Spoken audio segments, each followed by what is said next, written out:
I was struggling to pay rent. Not the cute kind of struggling where you skip Starbucks for a week. I mean the kind where you unplug the fridge at night just to shave a few dollars off the bill. The kind where you rehearse speeches for the landlord. The kind where your prayers slowly turn into bargains. Where you wake up every morning asking, God, is today the day you step in? And then he came along, a married man, and I swear I heard my mother's voice in my head saying, Don't defile the marriage bed, girl. God will make a way. So I prayed every night, every morning, every lunch break, and in between. I went to knee city until my knees were screaming louder than my spirit. And while I was waiting, he didn't enter my life loudly.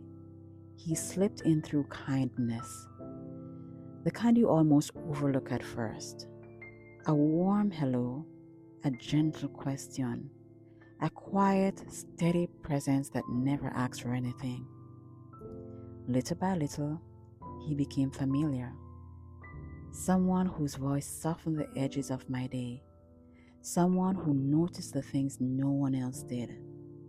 Kind, thoughtful, gentle in ways I didn't know men could still be.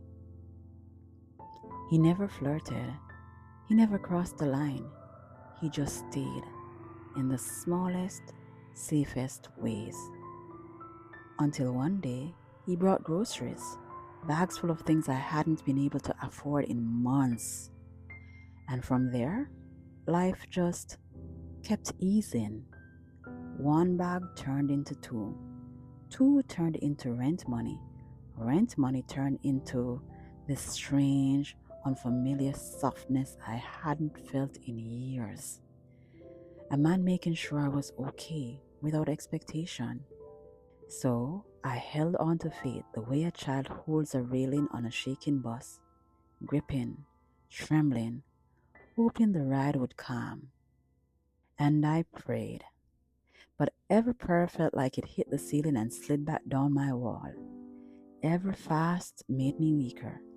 Every scripture felt like it was challenging me instead of comforting me. I prayed for help, and it came, but not in the way I'd asked, not in the way I'd been taught to accept, just in the way survival tends to arrive. Meanwhile, he kept helping, quietly, gently, never making me feel small, paid the rent without blinking, and did enough to make me feel human again. For the first time in a long time, I didn't feel like a burden taking up space. I felt cared for. I wasn't chasing sin. I wasn't chasing a man. I wasn't even chasing pleasure. I was suffocating financially, emotionally, and spiritually. And I just needed air, a break, a moment where life didn't feel like it was crushing my chest. And after months of talking, dining, laughing, after letting myself lean into the ease he brought into places I didn't even realize clenched tight, I caved. I defiled the bed. I didn't fall because I was weak.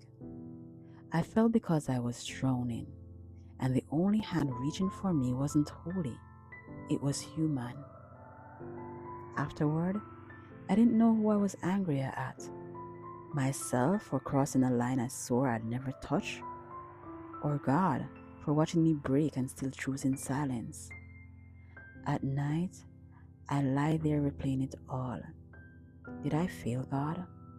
Or did God watch me crumble under overdue bills, overdue hope, and overdue help? Knowing a woman can only stretch herself so thin before she snaps. Christians won't say this out loud, but sometimes temptation feels like safety, and righteousness feels like starvation. So this is my truth. Not cleaned up, not holy, not dressed for church.